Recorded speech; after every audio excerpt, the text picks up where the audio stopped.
Well, what advice would you be giving to Vice President Harris now about how to handle Netanyahu's visit? Morning. Good morning. Well, I think she's doing the right thing right now. She's on the campaign trail. She hasn't cut it short to go attend his address in Congress. There's really no reason for her to do so. She knows that the address to Congress is a complete show, and she has to be very careful about the posture that she's presenting in front of voters and potential voters right now, because as you know, this issue about U.S. support for Israel, especially over the last 9 months with what we're seeing in Gaza, is an incredibly contentious issue. And during Netanyahu's speech, she would basically be on camera, sitting behind him the whole time. Her every sort of facial expression would be dissected, and it just would be a very uncomfortable position for her.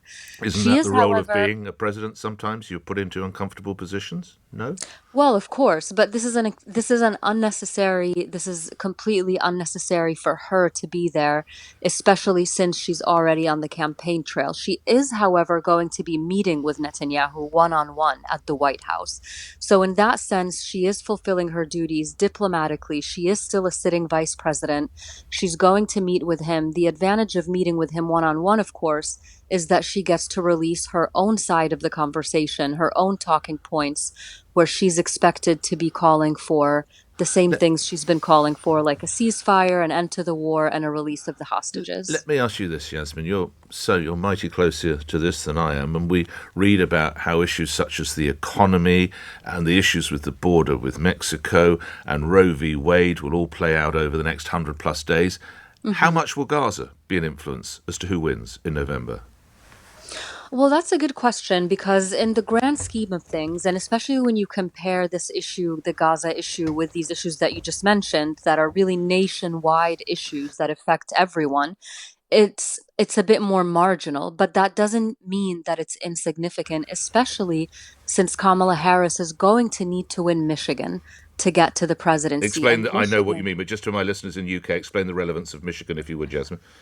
Michigan has a very large Arab American population, and in the primaries, there was a large effort to vote uncommitted for Joe Biden, to send a message that they were not going to be, Arab Americans in Michigan largely were not going to be necessarily voting for Joe Biden come November because of his policy on Gaza. So this is an opportunity now for Kamala Harris to change that. Nationwide, during the primaries, there were about 730,000 uncommitted votes. And in an election that's going to be this close in November, every single vote is going to matter. I must end it there, but if we can, I'd love to speak with you more through these 100 days. Thank you, Jasmine El Gamal, political analyst and former Middle East advisor to the US Department of Defense, serving under Barack Obama, 13 after 7.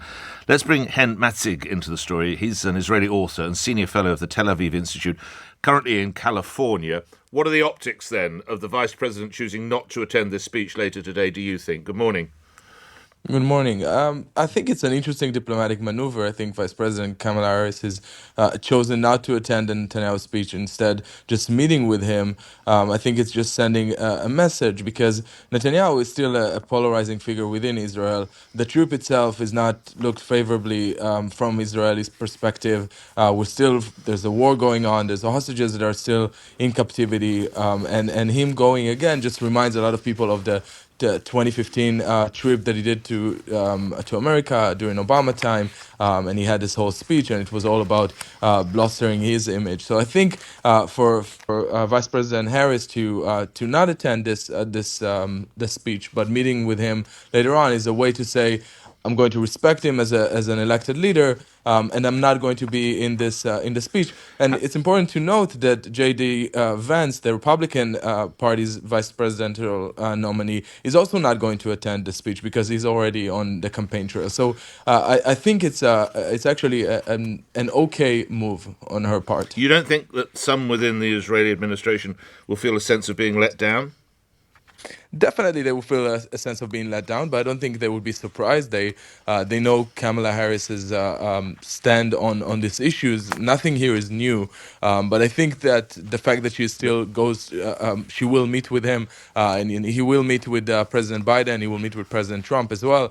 All of this is going to be a successful trip for Netanyahu, and probably achieving the goals for him, which is more about the optics of him being in America, and that's the message that he wants to send to Israelis and to the rest of the world, that he still has their support. Let's wind the clock forward just a little, if we may, lastly, Mr. Mazzig, and it's November, and Vice President Harris becomes the president. What does that do for the dynamic of US-Israeli relations?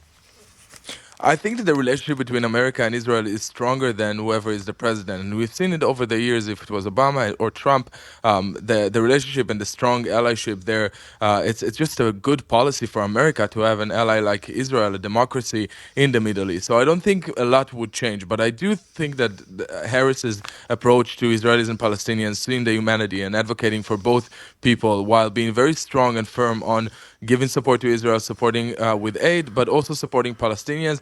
Maybe that would bring us the peace that we all hope for and wish for in Israel, between Israelis and Palestinians. Well, let's agree on that point. Thank you.